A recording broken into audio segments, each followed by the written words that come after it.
So we're told that there will be birth pangs, and nation will rise up against nation. We're told that in Matthew 24.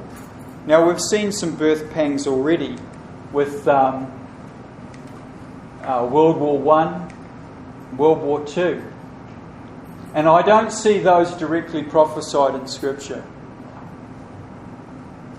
But they were earth-shaking events that changed the face of Europe and the face of the global economy.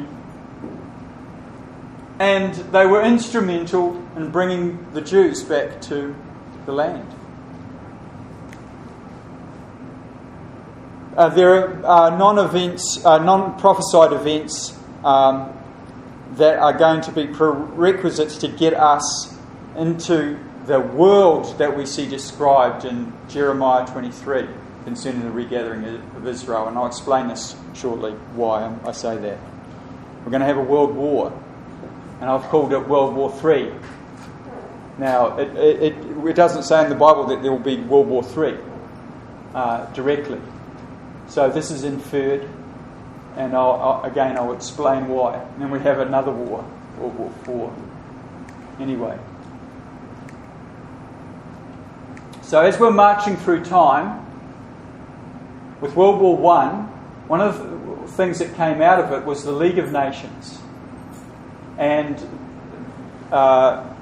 Jerusalem was captured from the Turks by the British Empire.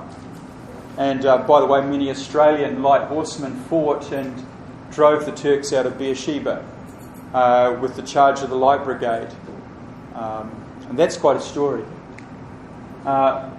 In World War II, the United Nations came together, and just after that, the State of Israel came into being. So I would put it like this, that here we can begin to see Babylon coming together along the top, and Israel beginning to come together along here. So remember, in the first day of creation, God said, Yehi or, Vayhi or, let there be light, and there was light. V'yavdel Elohim ve'in ha'or ve'in ha'choshek. And God separated between the darkness and the light. So in a way, the Lord is doing this here, separating between the darkness and the light. Of course, the modern state of Israel, as a nation, it doesn't follow Torah. There are rabbis that follow the Torah to a certain degree, but the nation as a whole, they have gay Mardi Gras in Tel Aviv. So it's a bit of a work in progress. But at least the Jews have a homeland. They've got somewhere that hopefully they'll be safe. But they're going to have to fight for that land, and may God be with them. But I don't see where we're at in history a fulfillment of those scriptures in Jeremiah 23 just yet. But it's leading up to that time. In order for... in Zechariah chapter 12, we'll read this later, and it says that the nations are going to come against Jerusalem. And it says that the house of Judah will be like David. The house of David will fight like God. That'll be a great day. And it says that he will pour upon them a spirit of supplication, and they'll seek his face, and they'll mourn for the one they have pierced. Yeshua. So, although I don't see the state of Israel as it is now, I disagree with people that say it's a fulfillment of the Valley of Dry Bones. Firstly, that's the house of Israel, not the house of Judah. The state of Israel today is primarily the house of Judah. But it's leading to events in Zechariah where they will fight. In order to fight for Jerusalem, you have to actually be there. So now through these events, the Jews are there. So that can actually be fulfilled. They couldn't fight for Jerusalem when they were living in the ghettos of Europe. So God is working, and you notice the time involved. That's almost 100 years ago.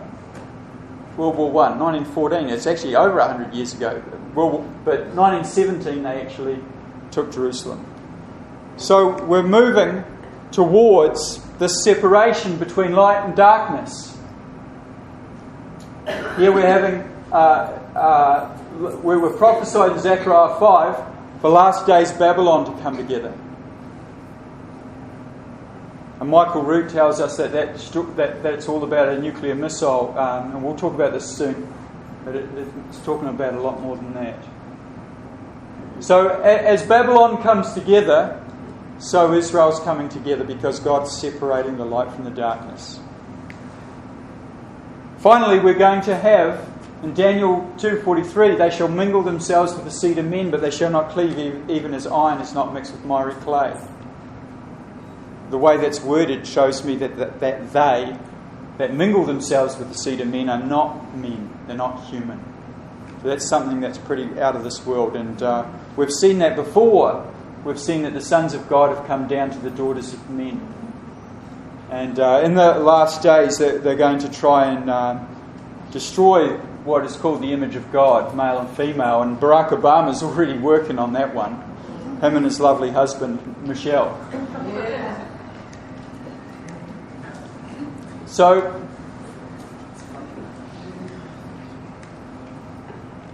in World War I, I'll just give you a very brief overview. We had the League of Nations come together and a Jewish homeland formed under the British protectorate.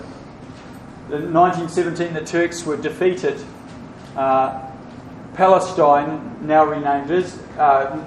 later renamed Israel, is now under British control, including West Jerusalem.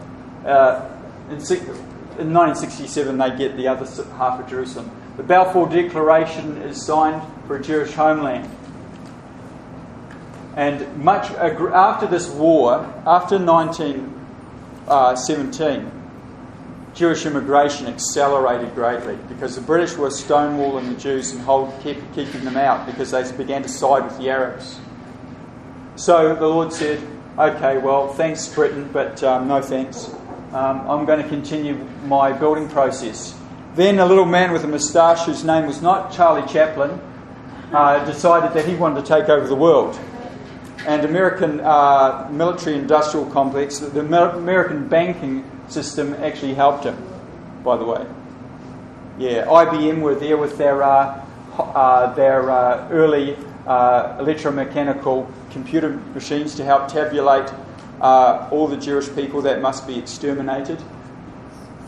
And General Ford was there making sure that his Ford Motor Plant was still in operation all throughout the war. So it's funny the way things work. I'm not having a stab at Americans when I say that. I'm just saying that we're Babylon. I don't believe America is Babylon, but I believe Babylon is in America. But it's also in Australia if you care to take a visit. We've got the same system down there. So the world is run by the same old Canaanites it's always been run by. It's run by the same old bad guys. So, it doesn't matter who you vote for, the government always gets in. So, by the way, I know there's a time to vote and make your vote count, but I think these days it's getting that way. But there's great hope for us, and my hope is that God's people will come together. Yeah, because we'll help each other and we'll have our own economy. Yeah. It's called the white market because we're the sons of light. Anyway, it's not the black market; it's the white market. And I'm not having a slur at race or anything. I'm just saying that we'll trade amongst ourselves and live happily ever after. The Torah market. The Torah market. There you go. I like it.